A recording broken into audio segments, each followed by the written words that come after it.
God, I am so tired of talking about, thinking about, and reading about COVID-19. So I know for today, let's do a video mocking some good old-fashioned, old-school skeptic bait. Televangelists, right? Like, let's see how good old Jim Bakker is doing. Remember back in 1987 when the actress and model Jessica Hahn accused Bakker of drugging and raping her, and then he paid her $279,000 out of his ministry's funds to shut her up? And how the very next year he was indicted for wire fraud after stealing millions of dollars from the Praise the Lord Club and then sentenced to 45 years in prison? But then it was reduced to 8 years, and then he got out on parole after 5 years thanks to his lawyer, Alan Dershowitz.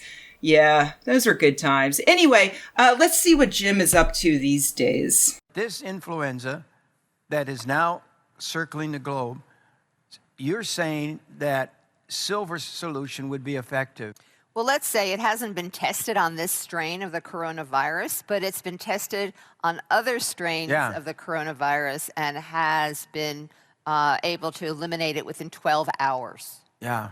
Totally eliminate it, kills it, and deactivates it. Yeah. And then it boosts your immune system, so then you can support the recovery, because when you kill the virus, then the immune system comes into action to clear it out. So you want a vibrant immune system as well as an ability to deactivate these viruses. That's so good. Holy fucking shit. That's right, Jim Bakker is telling his congregation that God has abandoned them and their only salvation from coronavirus is to drink Silver Sol 3 times a day or put it into their packs and vape it. So what is Silver Sol? Well, Jim makes that very, very difficult to find out.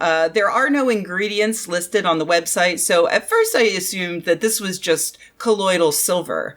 Colloidal silver is a popular alternative medicine treatment that is sold to cure just about every disease, but in fact, cures just about no diseases. It's a mineral solution in which microscopic flakes of silver are suspended, which people are encouraged to then drink. Silver does have antimicrobial properties, so it might actually be useful when it comes to things like using it topically in things like bandages to help wounds heal faster. But ingesting it doesn't do anything but fuck you up. It can interfere with antibiotics that you might be taking, as well as other medications, and it can turn you into an actual living goddamn Smurf man, as demonstrated by poor Paul Carrison. This is a condition known as argyria, and while it's not really dangerous, it's also not a great look. Carrison enjoyed a certain amount of infamy in the mid-2000s thanks to his penchant for consuming a lot of colloidal silver. He died in 2013 at the age of 62 due to a heart attack that led to pneumonia that led to a stroke. It's hard to say whether or not the silver contributed to that, considering that he was a heavy smoker who apparently had a lot of other unhealthy habits. But I can tell you this, the silver didn't help. But it seems that Silver Sol isn't colloidal silver. According to Jim Bakker's page of resources and studies, it's actually something called nano silver. So you may be wondering, what's nano silver? Well, I looked it up, and it turns out it's a mineral solution in which microscopic flakes of silver are suspended, which people are then encouraged to drink. Yeah, it's colloidal silver, but with a trendy new name that isn't associated with a man who looks like Papa Smurf smurfs some meth. Jim Bakker's page of studies sure is something. The one peer-reviewed study listed was performed by Gordon Peterson of American Biotech Labs in Utah, which a quick Google search confirms is a privately held silver nanotechnology company that produces Silver Sol. Oh. The study was published in the Journal of Science of Healing Outcomes, a publication devoted to alternative medicine with a board of directors absolutely stocked with psychic healers and other assorted kooks. Like, for instance, Andrew Weil, who is a star quack, and he's the guy who pretty much set the standard for those wellness promoters who preach against real science-based medicine and then conveniently offer alternative treatments that don't work for sale for a modest sum.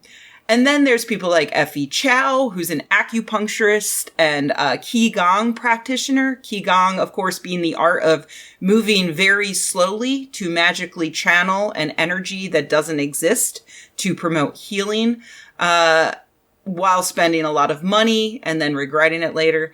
Marilyn Schlitz is another famous kook. She believes she can heal people with her mind powers.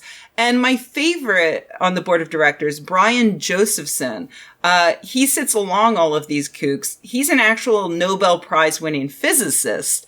While he did do important work on quantum tunneling in the 60s, by the time the 70s rolled around, I think he had done some important work in LSD because he got super into things like transcendentalism, which is that bullshit cult that thinks that you can meditate your way to perfect health and self-awareness, as well as giving you the ability to actually fly, which is in reality just a bunch of morons hopping up and down on their asses while sitting crisscross applesauce. So now Josephson lends his name to this journal. So yeah, we can pretty much throw that study away. Silver does have antibiotic properties, like I said, which is why it is used in some medical and culinary applications, but drinking it has never been found to have any positive effect on your health and well-being. Unless you're tired of looking so pale, in which case it may be slightly healthier than tanning. Kudos to the New York Attorney General, the FDA, and the FTC this week for moving quickly to tell Bakker to shut the fuck up about his bogus claims that his miracle cure can fight coronavirus. It's a pipe dream, but it sure would be nice if someone could get Bakker back behind bars to serve the other 40 years of that initial prison sentence for fraud. And this time, Alan Dershowitz might be too busy with his own lawsuits to be able to help.